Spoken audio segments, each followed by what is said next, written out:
Hello, everyone, and welcome to Court Vision. Today on Court Vision, we will be doing our division predictions, starting with the Northwest Division. This is for the NBA 2024-2025 season. So, to kick things off, we will be starting with the Portland Trailblazers, probably the team that we all have losing the division. No, of course not, Manga. Why would you? Let's go, baby! Trailblazer season is upon us. What? He actually has the Trailblazers winning the division and every other team in the division having a losing record of 0-82. They all stink. Don't know how because they play each other, but they're 0-82. Listen, I gotta say it right off the bat because I know I'm the derelict of the bunch here. The over/under for most places on the Trailblazers is 21.5. You can get 22.5.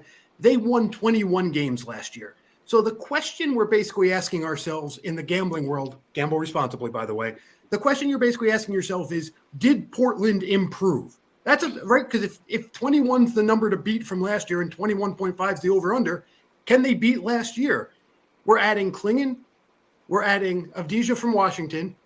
We had Sharp and Simons only play a combined 80 games. I want to say it's 85, maybe something like that, somewhere in that range. 78, I think might be the number. Either way, basically those two guys were only one guy. They're good for 38 points a night, and they basically missed half the season between the two of them. Scoot Henderson almost has to get better. He was showing signs at the end.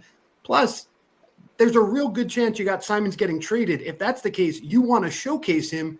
Best thing you can do, great article from Jeremy Brenner from Blazers Edge, by the way. Best thing you can do is start Simons at point guard. If you do that, you can move down Sharp. Now his lankiness plays better against twos than threes, and scoot off the bench with Robert Williams helping him out, with Clingan helping him out. This team is sneaky good. Not only do I have them as the easiest over in the entire NBA, I'm putting them at 30 wins, baby. Let's go. No, that's not too bad. I have them actually at 25 wins. I did think that they were going to be getting better. I can't see them being the same or worse. They are getting Anthony Simon back for presumably the unless traded the whole season or most of it, but and just in general, the team is now together. Another season that this will be going into Chauncey Billups' second, or is it? His third year as head coach. I think it's his third. So you're hoping for an improvement in general. This is probably his hot seat season, I would imagine, just because it's the third year. You want to see some sort of improvement. 25 might be a little bit on the low end, in my opinion. Like Mago was saying, this team does have talent. They're definitely not talent deprived. You remember you add Devontae Graham, who the last time he had a full season was 13-4. Same stats Keontae George had, who's supposed to be the big revelation in Utah. So don't give me that nonsense from a team that, you want to talk about why Portland could be fourth, because Utah can be fifth. We'll talk about them in a second. Fourth season for Chauncey Billups, by the way. Thank you, Kevin. Fourth, there we go. But Jabari Walker won't need to start at forward anymore because you went out and got Avdija from Washington. So that's now a solid backup four. Clingan and Williams can be your other two bigs off the bench. We saw what Blanton can do in pretty good minutes as a seventh or eighth man. Remember, Brogdon basically was a no-show last year when they desperately, more than anything, needed a backup point guard.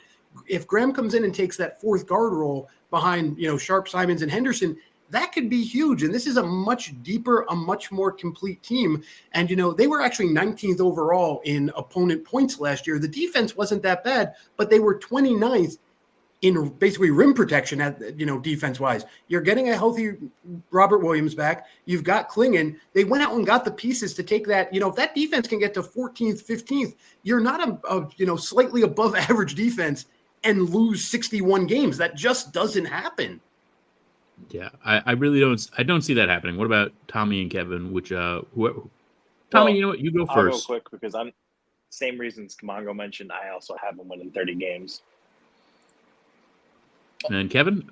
I actually went the other way as I record Tommy's 30-win prediction here.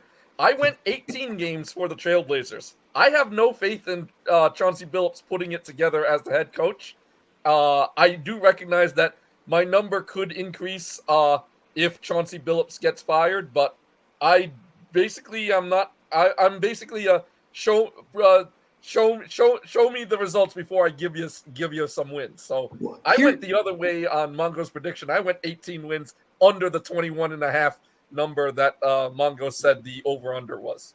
I'm with Kevin completely that Chauncey Billups is terrible, but the reason why I don't think that matters here is because this team, and again, shout out to Jeremy Brenner from Blazers Edge. All reports out of Portland is that this team is basically being coached by the GM. This is not Billups' team anymore. They're doing whatever they can. One, they're trying to tank, and two, they're trying to sell Simons. But again, two major problems here. One, Simons and the team is way better off when Simons is the focal point of this offense over Scoot. So they're going to have to accidentally win games if they want to sell Simons. Two, listen, I know I'm getting ahead of myself, but the East is a dumpster fire. You almost can't tank in the West. You're going to get to 10 games and go, oh my God, we're already ahead of half the East. They're not going to be able to tank. It's that easy. I'm sorry. They're going to get to like 22 wins. They're going to get to like 22 and 40 and go, we're 10 games ahead of everybody. We might as well try and develop the end of this season. And they'll end up in that high 20s. I think they'll get to 30. But again, the argument out of Portland right now is that they're going to tank and they're going to move Simons. Both of those actually, one's, in my opinion, is impossible, and one's going to lead to some early victories. Don't worry. My prediction may be wrong, and that be okay, because almost everyone I cheered for this weekend already lost. So that's true. You're on a real cold streak. Yeah, and being against Kevin right now, if you're out there going as a Blazers fan going, shut up, Kevin, you're in good hands. Kevin's on a real bad cold streak right now. That's I'm already out in Survivor. That'll tell you the story. Oh boy. All right, let's move on. Minnesota Timberwolves. Mongo, what do you got them at? I have the Minnesota Timberwolves at 52 and 30. I actually just took them down a smidge right before we got on the air. Now, listen, at the end, I'm sure we're going to kind of summarize our list here, and I still have Minnesota very high in the West. I still think they're a very good team. To me, it comes down to they get rid of Kyle Anderson. They get rid of McLaughlin off the bench. They add Dillingham, and they add Inglace. To me, that's just a little bit of offense in, defense out, which I think might actually help in a shootout 7-game series in the playoffs, but will cost them a couple games here and there. I think they're going to have to depend too much on Rob Dillingham early. I like the kid. I don't like the way he interviews, but I do like the kid's game. So I think, he'll eventually get there, but early on he could cost them a couple, close games. If the second team is like a -10 in the second quarter of one of these things. So again, still about the same as last year, still a pretty good team. Again, 52 is the number to remember there, because I think we're all going to have them, I think we all have a top 3, bottom 2 in this division. So 52 is my number there. I also took them down just a couple pegs. Again, like we just talked about, Robert Williams back for Portland, Donovan Clingan back, Drew Eubanks in Utah. A lot of teams just got bigger out West, and so Minnesota is the big bad wolf in that sense. We're going to just try and outside. I see what you did there.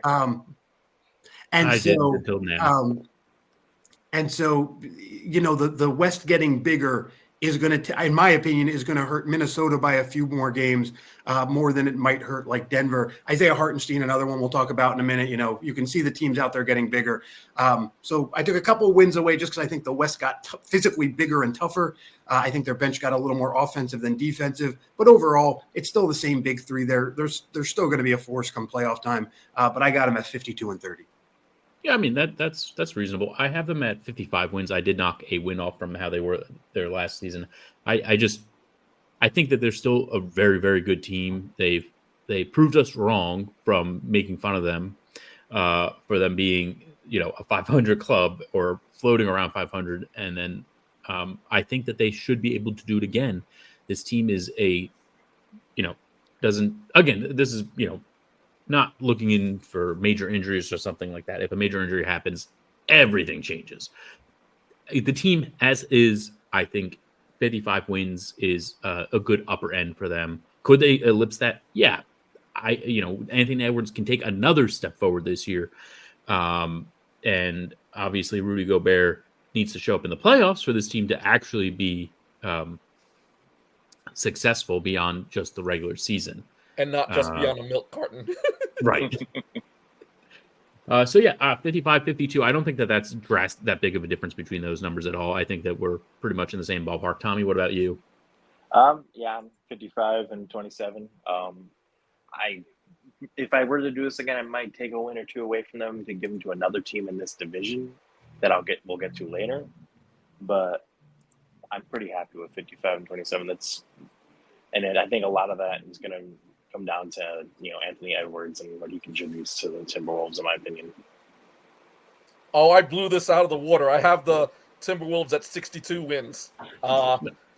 Basically, I do believe that Anthony Edwards is primed to take a big step forward. We must not sleep on the fact that he hung around some pretty good players while playing on the Olympics. Your favorite LeBron James, of everyone else's favorite Steph Curry. So I think that he's going to be one of the two players to keep a very close eye on in this season in terms of significant individual improvement in some way, shape, or form. And I believe that's going to be enough to take him to 62 wins and compete for a top seed in either conference in the league.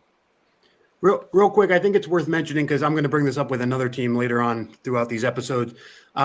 If you're out there screaming at Kevin, that's going to be my opening to all of these. If you're out there saying Kevin's an idiot, here's why you're right. The counter argument could be easily made. Well, the Olympics are exhausting. He didn't truly have a summer off. And I get that argument. I think Anthony Edwards played less than some other guys might have played on some foreign teams. But I'm with you, Kevin. I think there's tremendous value. I also think, I don't want to get ahead of myself, but there was a lot of, talk about Jason Tatum not getting enough playing time on the Olympic teams. But one of the things you can say about guys like Anthony Edwards or guys like Devin Booker is that they play with multiple other superstars on their respective teams.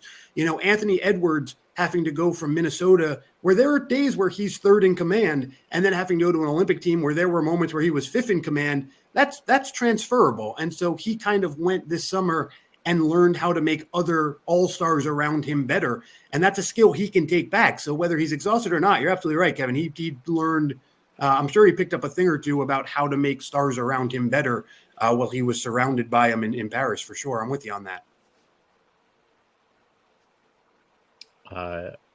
I will say this. I pulled up my whole list because I actually was breaking it down where it was just looking at just the Northwest. I have. We have some fun going on. Anything else you guys want to add before we move on to the next team? I'm going to sorry. Go ahead. Let me do this. Just remember, this is regular season win total. This is not a postseason performance predictor. So 62 wins doesn't necessarily mean they're going to be like a top threat in the playoffs. This just means that they're going to do well in the regular season, according to my guess. Yeah, Kevin, you absolutely stole my thunder there. Just a friendly reminder, this is not a power ranking. This is the stupid win-loss game that everyone hates playing on national media, but we all play it anyway. Spoiler. We love numbers. Spoiler, that's the theme of talking about the 76ers this year, when there's no way their power ranking matches their win total, because they're going to just take random days off all day, every day.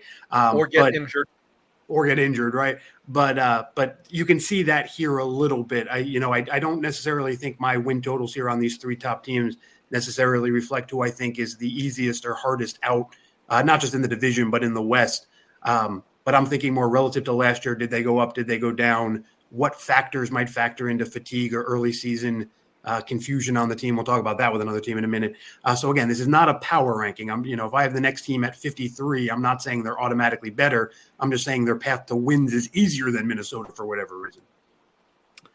On to the next team. We got here Oklahoma City.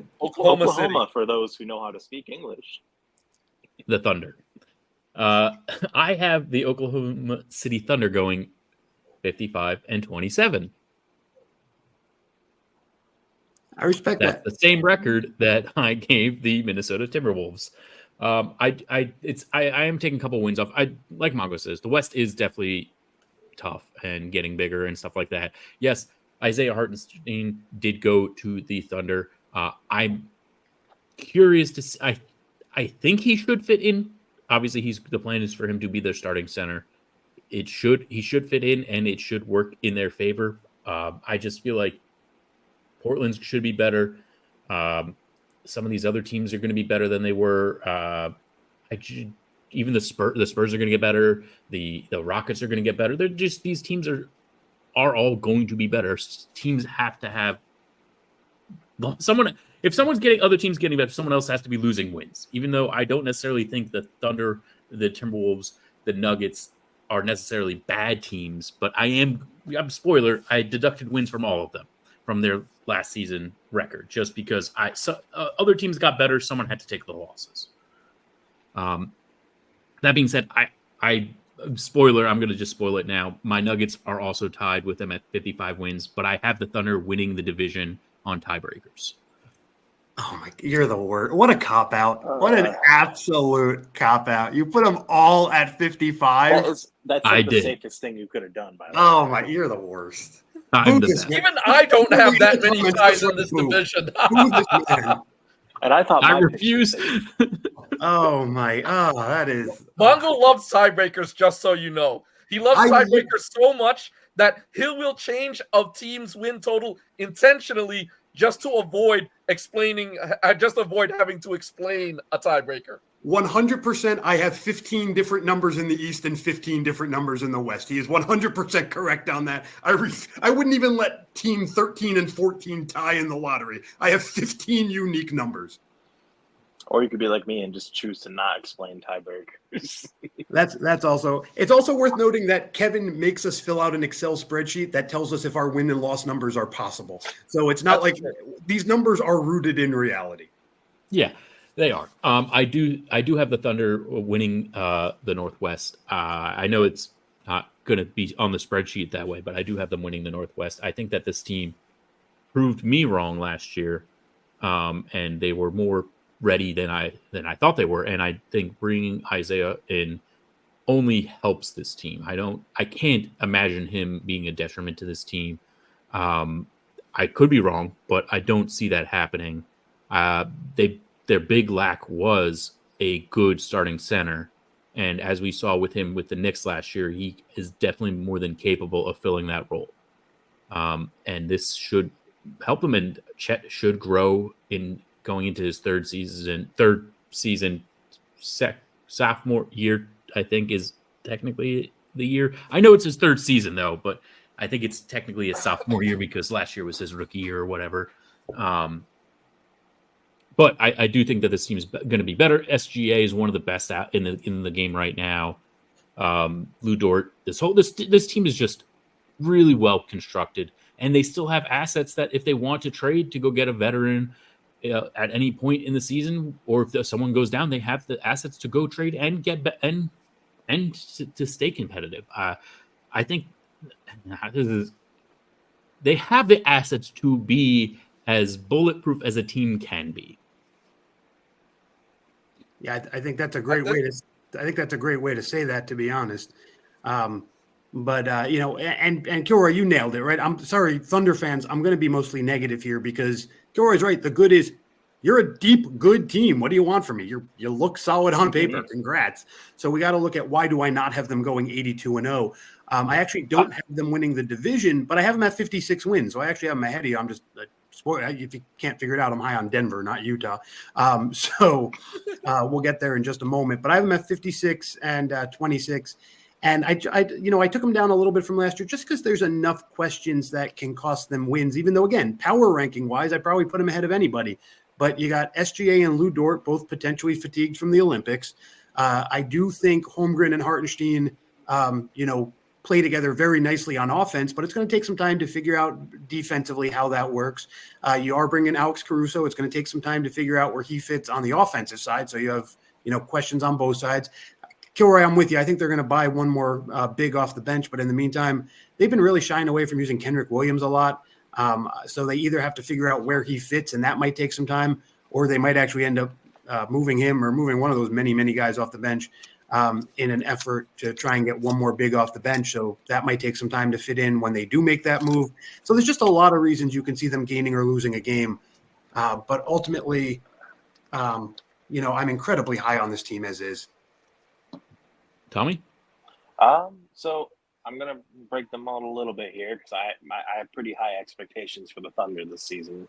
I have them winning the division with 59 wins, and that's just because I think, again, like you guys said, SGA is probably one of the best in the league, definitely an MVP candidate.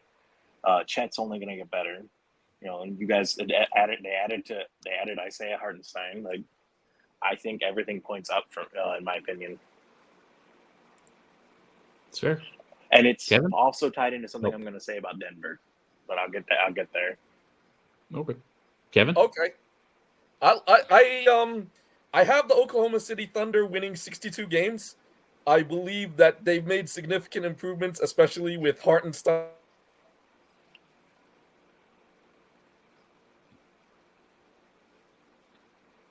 Is going to play really well there with Chet Holmgren. The only issue they're gonna have is a slight sharing of rebounds, but all in all, I think it's a great move for the Thunder. I like them getting Alex Caruso back. Since I have a tie, I'm going to explain it right now for uber specific fans. I have Minnesota winning this division, but I think Hartenstein will be much more of a factor. Even though Hartenstein will be a factor for them getting to 62 wins, I believe he will be even more of a factor in the playoffs. So just for the record, I have them with the lowest win total between the four of us. Guys, if you're going to make it a tiebreaker anyway, just add one win to one of the teams and then take a win away from the Wizards. It's that easy. Why do you honestly, Mongo, I don't remember what I gave the Wizards. If it's more than 0, you can take one away. And question it. Where do they play again? I can't say how I want to answer that question because we're live. You know what? Sure, I will do that. For you, Mongo, I'll do it. I have the OKC with 56 wins. And Minnesota and Washington, I'm not going to tell you, but I've now knocked them down. Yep. I'm adjusting it right now, Mike. So I got it.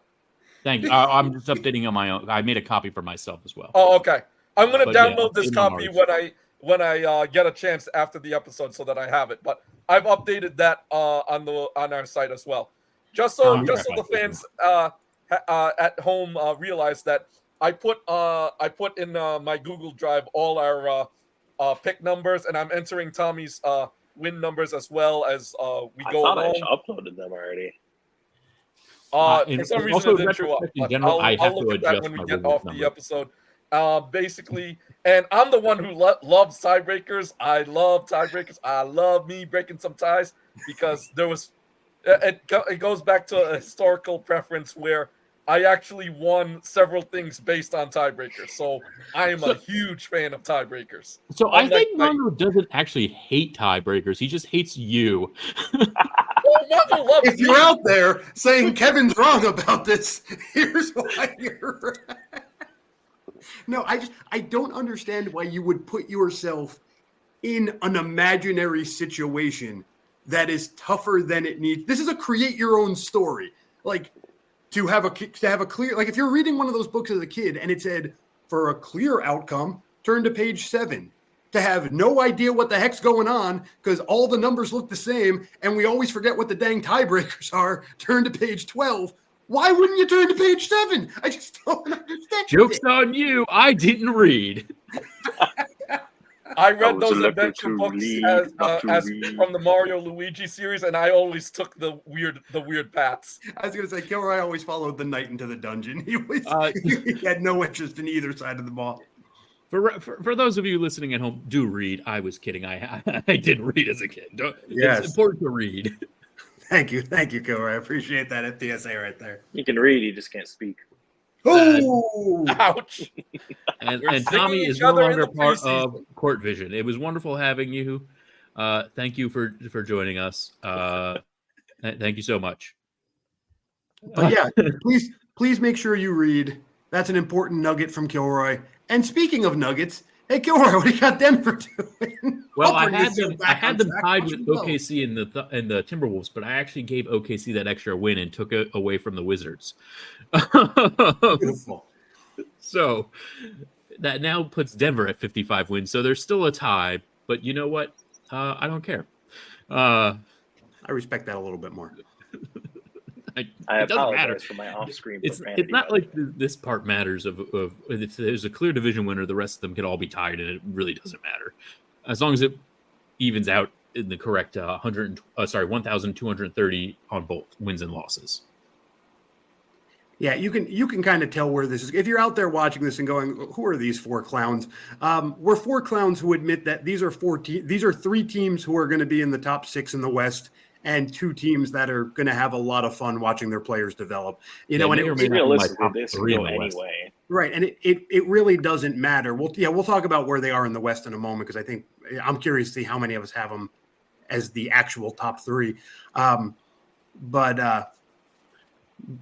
I mean, it really doesn't matter. Kevin really alluded to this real nice last year when we were doing this for a different network, that matchups are really the key. I think his was even conditional on, his finals prediction was based on the fact that he needed 2 teams to, knock each other out at some point before he got to those predictions. And so that really matters here, to a point where whichever team comes in third or second of these 3 might have an advantage depending on who they end up playing. But with all that being said, I do actually have Denver winning this division. Not that it terribly matters, but like I said, 58 for me. 58 and 24 is going to be our number here. I do think they come in with they have the biggest chip on their shoulder of these 3. I do think that's going to matter early on. Jamal Murray getting paid. I think he definitely wants to prove that was no fluke. He wants to prove he's worth it. I know a lot of people out there are kind of taking the easy route, saying KCP is gone. Taking him out, putting Russell Westbrook in. That's basically 3s for 2s. That's not good math. But when you actually look at it, so they basically lost KCP and Reggie Jackson, and they replaced them primarily with Russell Westbrook and Dario Saric. And it's actually Reggie Jackson and KCP, 2.8 threes per game combined, but in about 52 minutes a game, whereas the other 2 guys, Westbrook and Saric, only 0.4 of a 3 less, 2.4. And that was in only about maybe 33, 34 minutes a game. So you're looking at almost the same efficiency in about 75% of the output. So if you assume that they're going to take those 2 guys' minutes, you're actually not losing 3s. Now, Reggie Jackson wasn't counted on too much period. So it's not like you're really expecting Russell Westbrook to have to carry too much of the load defensively, which I know Kevin is excited to criticize him for. But I know the easiest jab you can take here is they lost 3s, but in reality, they didn't. They're running back statistically, about the same team. I just want to put a quick counterpoint. As long as Saric is taking those 3s, you should be okay with them. If Westbrook is taking those 3s, you may start to have some issues. For context, they were identical, though. They were both 1.2 3s per game, with Russell Westbrook only playing 3 extra minutes a game. So, it was sneakily fit. But I am with you. If I'm relying on one of those guys to be the 3s specialist, the way we kind of envision KCP being, even though he wasn't terribly, Saric is definitely the purer one. The other thing I do think that is worth questioning: Westbrook and Gordon both, love being more aggressive with the ball. Love, being more about getting to the basket more than, playing away from the ball. I don't know how often those 2 guys can be on the court together. You may see more Christian Braun in the starting lineup, Westbrook in the, in the back, in the second team, or Westbrook comes in when Gordon sits and they go with a smaller lineup, that sort of thing. So it'll be interesting to see kind of how they mess around with that. But overall, statistically, it doesn't look as bad as it initially, you want to make it believe just by the name value. They should be pretty angry about how last year played. They know what it takes to be champions. They're basically still running back a lot of the same team. And they can score in a lot of different ways, which some of these teams in the West can't necessarily. So I think they'll be a little less susceptible to the West getting better. And so I have them winning it. But again, I don't think that terribly matters in the grand scheme of the playoffs, which we'll talk about at the end of our preview shows in October. Yeah. there's not much to argue with, with what you stated there. I mean, I have them, like I said, 55 wins. I don't think that's really that, again, big of a difference in wins totals. I mean, that's what you said, 59. So that's 4 game win difference. I probably could give them that and take more away from the Wizards. Now you're getting it. I just totally forgot how bad the Wizards really are when I made it this morning. They stinky. They do. There's definitely going to be a chip on their shoulder as well going into this. They definitely do not like how last season ended. Joker, I think, will not okay. I don't want to. I'm gonna say have a bounce back season, but he didn't have a bad season, so it's not like it's a little bit like weird to say that. But I think that he's going to put himself and his team in a better position to be more successful, especially once it does come to the playoffs itself. I think that is probably where his mindset will be, is making sure that the team succeeds more in the playoffs. Obviously, health is very, very important to that. Jamal Murray's health is going to be key to this team's success. Michael Porter Jr. actually staying healthy will also help, and how he fits into this team with these changes. Did they end up bringing in a solid backup big like they've been wanting to? They re-signed DeAndre Jordan, didn't they? Oh, that's right. Tommy, what do you got Denver doing? This is one that again, I probably could have changed through our, we'll call it the Mongo method.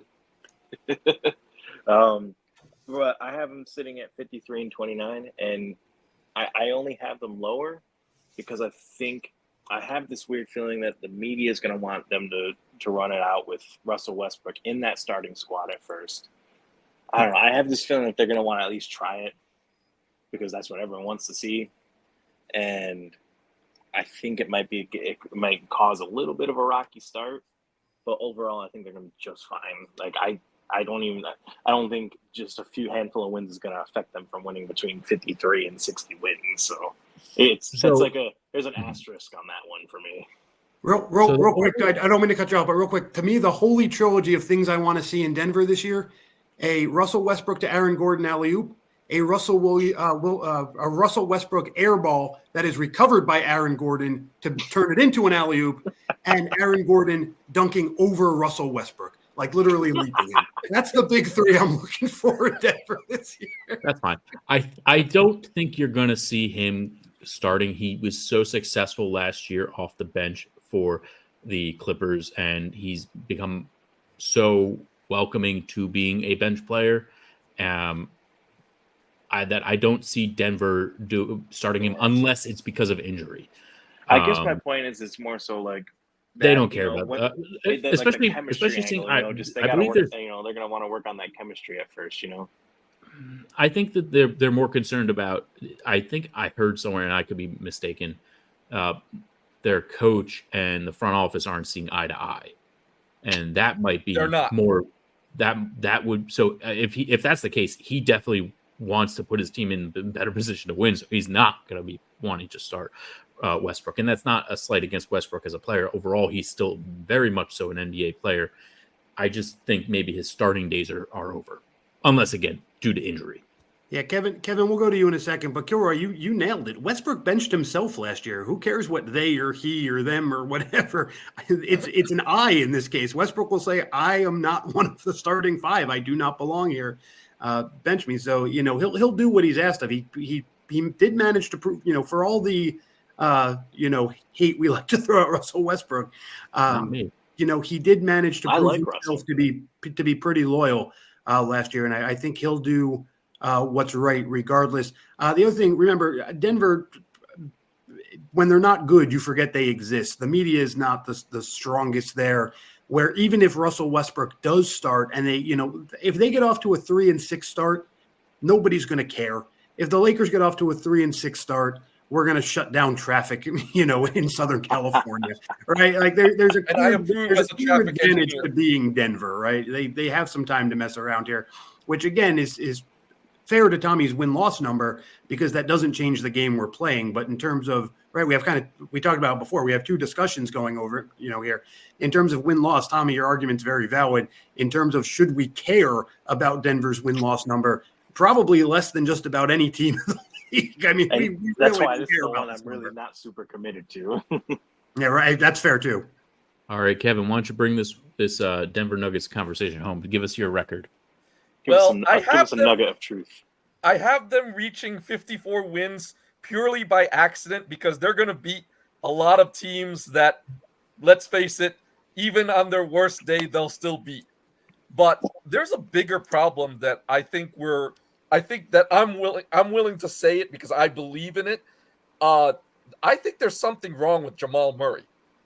I checked in with my cousins to the north because Jamal Murray plays for Canada, and I do have cousins up there who are watching the Olympics, and he didn't play all that well for Canada during the Olympics. And there were whispers that he might not be worth that $248 million extension that he just signed. So take a close look. I know I told you guys to take a close look at players earlier in this session. I want you to take a close look at Jamal Murray here, but I believe that his production is actually going to go down this year. And the other thing I didn't like about the Denver Nuggets is that they gave up a 20-point lead in Game 7 at home last year. I think there's going to be a lot of rollover effect. Maybe not necessarily in the regular season, just because there's enough bad teams that can't take advantage of it. But I think it's going to show its ugly head at some point in the playoffs. So keep an eye on that situation as we roll along. If you're out there saying, Kevin, you're wrong, let me tell you why you're right. So, Kevin, in terms of agree to disagree, it's totally a guessing game, right? One of two things. Either they'll have the headache, they'll have the hangover from last year's crushing defeat, or they'll grow from it, they'll be motivated. We can just guess, right? But the one thing I do think you got to factor in about that Olympic team is you're on a team with SGA, which is a type of guy Murray has never played next to before, a guy he does not have to play next to in Denver. And it was just a ridiculously small team up there, right? You're dealing with Barrett, you're dealing with Lou Dort, you're just dealing with a bunch of smaller guys. Whereas why Denver has managed to be as good as they are is because they are a true starting five. They have a center, they have a four, they have a three, right? They're built like a true team, as opposed to Canada that was built like 12 shooting guards. And so, your ideal team. I'm going to have to, inherently put a little bit of a question mark on how much we can actually learn about the Canadian Olympic team, which I do think as a whole was a tiny bit of a disappointment. When they got eliminated, I immediately said, well, that should make it really super easy for America. Although your boy Wemby had something to say about that, Tommy. More about that when we get to the Southwest. But I am a little hesitant to put any cachet on the Canadian basketball team just because of how weird it was built. But the interesting thing is that I checked in with my cousins to the north. They were watching. They noticed that his attitude was all off. So that's the extra factor that I'm basing this off of. Not everything can be statistically proven, but the optic, the look, the attitude, there was something off, and they believe that and I'm with them. I believe in that too. Attitude can go a long way towards succeeding or failing. So keep an eye on that situation, my friends. Whether I'm right or wrong, that's fine. I don't care about that. But just keep an eye on the Jamal Murray situation. Let's see where his head is at as this season gets underway. I mean, at most, and again, with all due respect to your cousins, I put him in the same category as Tatum's unhappiness, in America, right? Tatum was absolutely peeved the entire summer. But at the end of the day, again, look at what the situation was in the Olympics for both those guys. They're going back to places. Jamal Murray is the number one guard, and at times he's the number one option in the fourth quarter on that team. Whereas here, he wasn't even the number one shooting guard option, right? I mean, I'm sure they had SGA and Jamal Murray kind of playing off each other, but you're probably having SGA take the shots in the fourth quarter for that Canadian team, or at least that's the way you're trying to build it. Jamal Murray's not used to that, just like Tatum's not used to being the 12th man on a team, right? And so, I'm definitely with you. I I don't like when these guys have attitudes, because you go to the Olympics knowing, right? You go to the All-Star game knowing you're not, you can't all be the alpha on these teams. So I don't know what the heck you think you're doing all of a sudden being upset. But with that being said, if that transfers back and he goes full Draymond Green and punches Christian Braun in the face, then we have a major problem. But if he comes back and he immediately is saying the right things about how excited he is to have Russell Westbrook, and again, I look at the little things like Russell Westbrook choosing to go to a different jersey number, right? He didn't come in and play the seniority card and demand his jersey number, things like that. It looks like as bad as things seem to be behind the scenes in the front office, with Mike Malone in the front office there, the players seem to be all pretty much on the same page. We enjoyed winning a championship. We hated not winning a championship. We want to get back to winning a championship. That seems to be the general, atmosphere of the players. And so, I tend to say, let me see what they do. And again, back to Tommy's point, we'll know if they get off to a 3-5, 3-8, 4-7 start, we'll know real quick. To the other side of that, we all know the best deodorant in sports. If they start out 7-1, it really doesn't matter if Jamal Murray's punching young kids. They're 7-1. Right? So we'll have to kind of see how the start of the season plays out. But again, I'm never too worried about how these people behave in the Olympics, other than it shows just their raw emotional IQ, because it's something none of them are used to, and I totally get that. I'll have more on Jason Tatum when we reach that division. Don't worry. I'm with you. He also can't there's a good chance he just uses it as motivation, right? That's a chance. That's also a chance he could. It could go either way. It's just something that's going to be interesting as a separate. The number one overall pick could go either way. He could become a Hall of Famer. He could be a bum. I mean, that's the game we're playing here, Kevin. And we should know more. We should know more about that subject than we ever wish to know. All right, let's close this out. Thank you all so much for watching. There's no other team at all that we need to talk about here. I know you're trolling, but if you just cut off right there, I wouldn't be mad about it. So we gotta throw people in Salt Lake City a bone, I don't even know. I gave Utah 33 wins. I don't know why. I just felt like giving them 2 more wins than last year. That's still not a good team. That's it. I'm with you. I give Utah 27 wins. I actually have Portland passing them this year. And the only reason I gave them 27 is because Lauri Markkanen's really good. I hate this team on paper. This idea, if you look at Basketball Reference and look at Keontae George's predictions this year, he jumps up from 13-4 to 17. And I want to say it's 5 or 6, but the 17 is the number I want to talk about. Basically, the way they get him there is they just give him a half a 3, a 2, and a free throw per game. They're just like, well, he's getting older. He should get better. What? That's our logic? Let's just give him points. That's what people do. There's no reason to believe in this team. It's Patty Mills in, Chris Dunn out. To me, that's pretty much a wash. It's I'm going to butcher this one. Mihalik, Svi Mihalik, the fifth big from Boston. He's in. Omer, your 7 is out, basically just replacing your 12th man. They did nothing to make this team better. Everyone around him got better. I have no faith in this team. I'm only giving him 27 because, again, Markkanen is there. But if I would not touch this over-under with a poll, I could easily be convinced that they're going to win 21 games. I could easily be convinced that they're going to be. What's the over-under for the Jazz? What was that? What's the over-under for the Jazz? Let me find it real quick. Because you mentioned it, so I'm curious to know what it is. While I was looking that up, I did forget, and is that Kessler is up on the trade block. So, yes, 29.5, by the way. I would be here taking the under. I like the under here. Knowing I have them definitely worse than Portland, and I have Portland at 30, do the math. They can't get to 30 if they're worse than Portland. 29.5 is the number, so obviously I take the under here. I do have them as the worst team in the West. I will say this. I know I'm getting ahead of myself here, but I have Utah and Portland as the 2 worst teams in the West. I have the other 3 as the 3 best teams in the West. So we are way, way, way out there. You're going on the extremes, my friend. That's pretty spot on. I am, but I have Utah as the actual worst team in the West this year. I have Portland finally passing them. I have San Antonio and Houston passing them. They're better than the Wizards, but that's about all I'll say on that. That's not saying much.